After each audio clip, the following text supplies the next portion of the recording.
Hey folks, Mike here from Just Car People Things.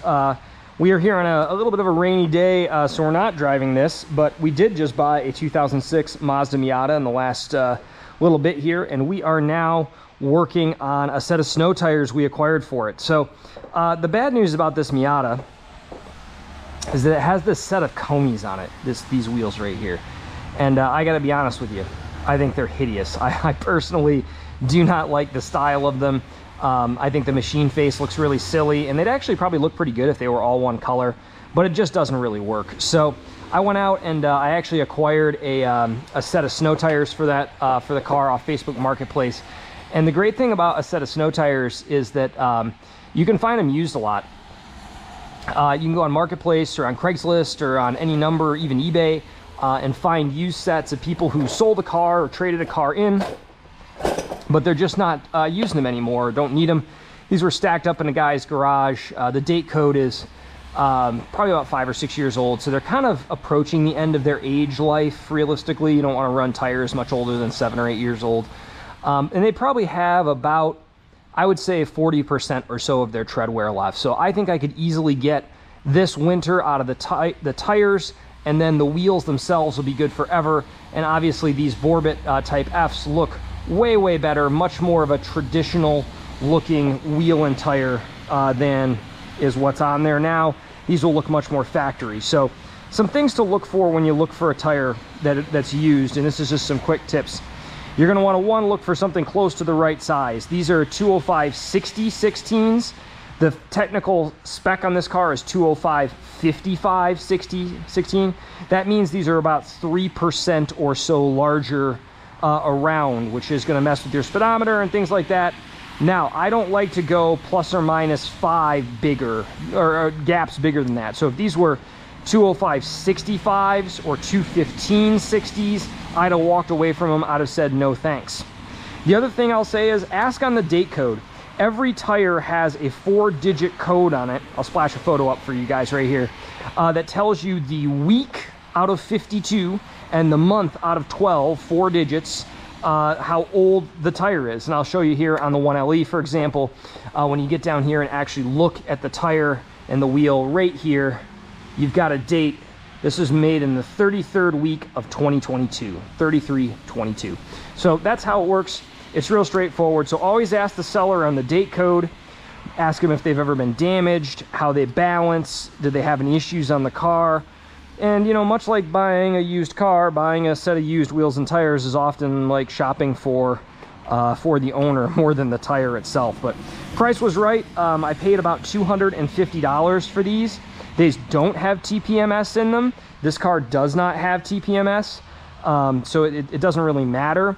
But obviously that's a big factor. TPMS sensors are $50 or $60 each at a tire shop. So you could spend the entire value of these wheels just on TPMS sensors. So just keep that in the back of your mind.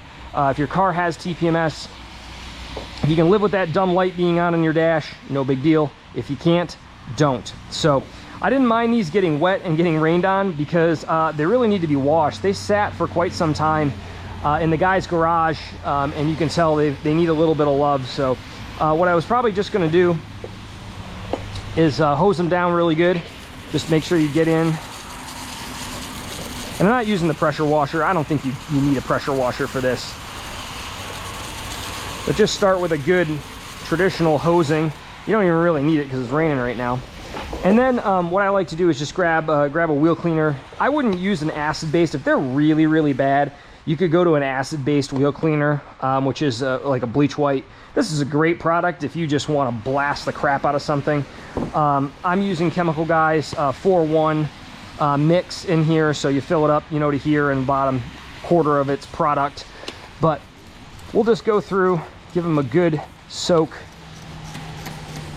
I tend to be pretty liberal with this. There's really no downside to not being pretty liberal with it.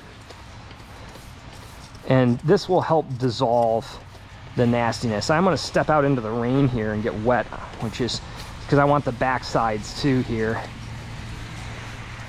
Because I want to get the barrels inside. You know, if you're doing a job from scratch like this, it's worth just going the extra mile. I do have a detailing brush. This is probably my frontline item for this sort of work, to get into some of those cracks and crevices, and really just take the time to splash all these down. I am getting rained on here. I don't care. It actually is pretty nice out, so whatever. But you'll want to just come through and look too for things, you know, that might be embedded in the wheel. Like this is some tar here that's embedded in the wheel. I can remove that with my thumbnail. But if you need to go a little heavier, you can go a little heavier. And obviously you want to just do the face of the wheel here. Just make sure the tire is all spiffed up. And you can come through and you can actually even clay bar these. If you've got a lot of embedded garbage in them, you totally clay bar them. But that's pretty much the process. I don't typically hose it down at this second. What I'll normally do is I'll actually now pick this wheel up and I'll get back here. And this is the part that really usually needs the love back here, because no one, you know, in the private sector, so to speak, really washes the backs of their wheel faces. So I like to come back here, check everything out, maybe pop off. Sometimes you get the little asphalt bits that stick, you know, to these. You can a microfiber is really effective to remove that, but I like to wash out the back sides of the wheels, just because it's going to look good forever if you do this now. If you take the time to do it now while they're not attached to the car, life's going to be just a lot easier later. So take that time, pop off any tar you see back here, take your, you know, your thumbnail or your fingernail and just get underneath those bits. And now what you're going to do is just take your hose, and you don't need a ton of water pressure here. And this doesn't need to be spotless clean.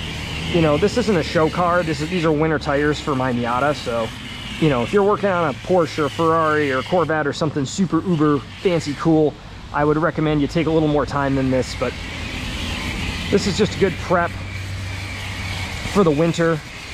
And I'm noticing some things, you know, I might need to come back and be a little more aggressive with now. Like right here in the corners, you know, right here. And you can just take your fingernail and push those off. You know, you can get a scrub pad, like a soft plastic, like a sponge, like you'd use in your kitchen.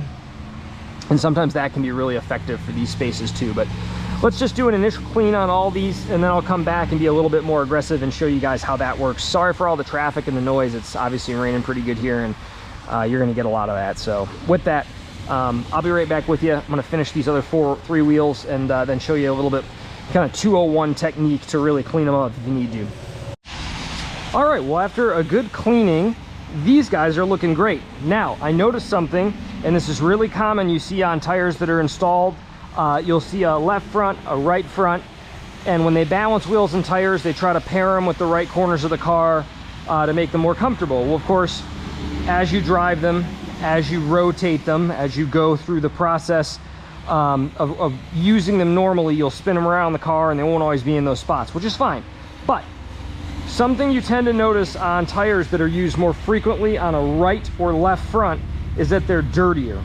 They're a lot dirtier. And so you'll notice the insides of these barrels are a lot more discolored than the insides of those two barrels that would have been on the rear wheels.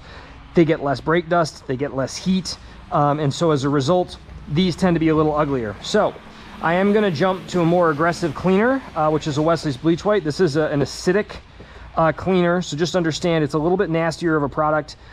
You'll need to, if you do this, I really recommend treating the wheels afterwards, drying them, and then maybe putting a coat of wax on them or ceramic coating on them, just because this product is particularly aggressive.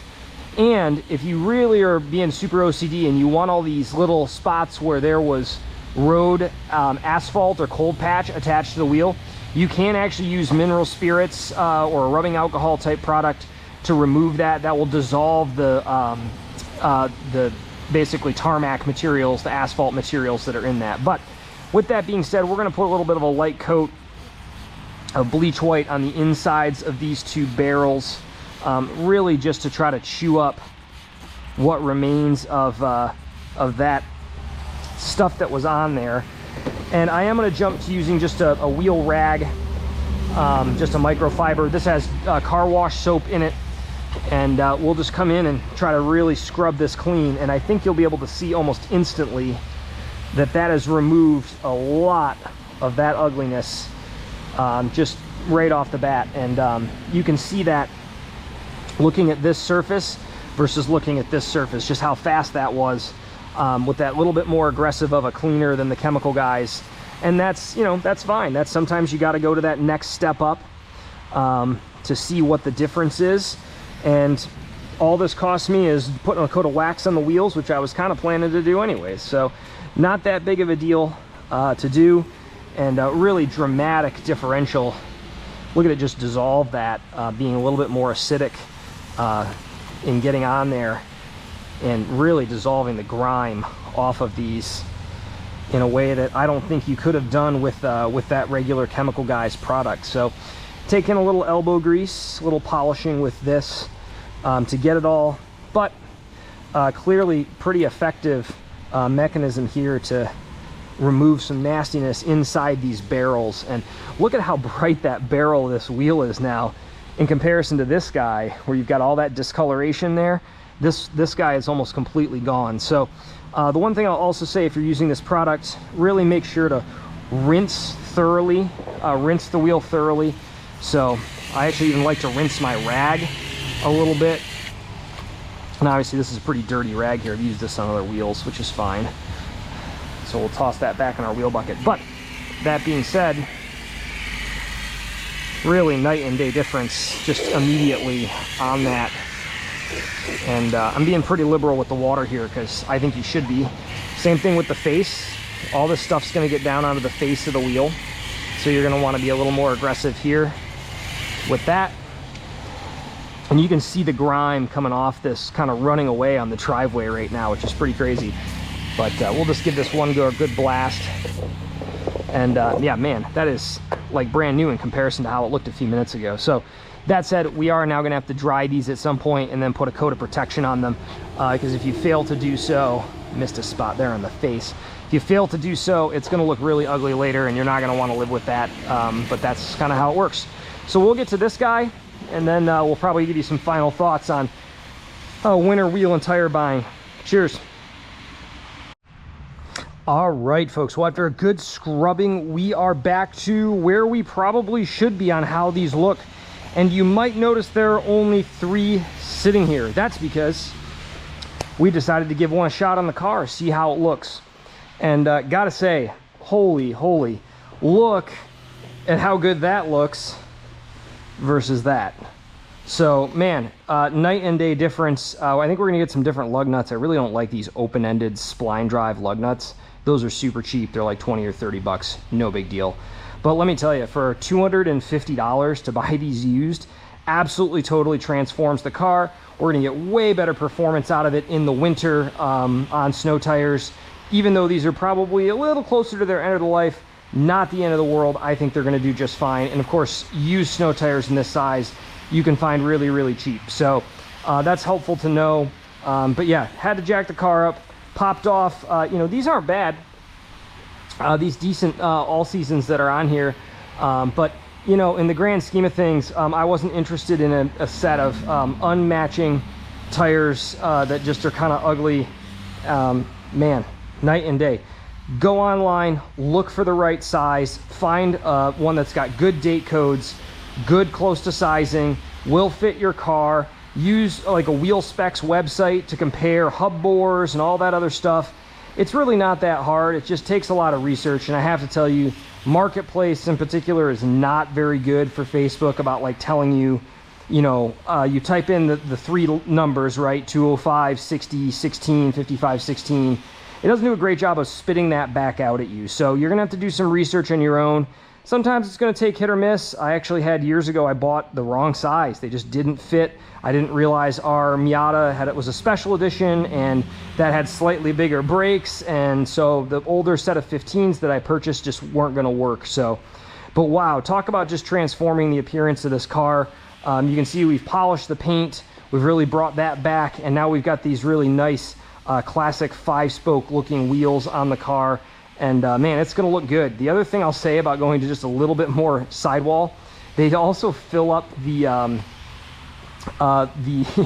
the wheel wells a little bit better, so they look a little bit better. But that's a quick 101 about how to, you know, find some wheels for you, go through and you know, get a pretty big differential between that guy and that guy. So that's going to be something, I think, those are really winners, and those are going to look good for a long time. And those we're going to probably take off in a few weeks when it starts to snow and stops raining, and we're going to roll with these all winter and, you know, hopefully not die. So cheers, guys. I appreciate you tuning in. I know this was a little more elementary of a video, probably a little long, but you know, appreciate you guys liking and subscribing. And if you've got questions or curious about anything, drop it in the chat. Always happy to answer those.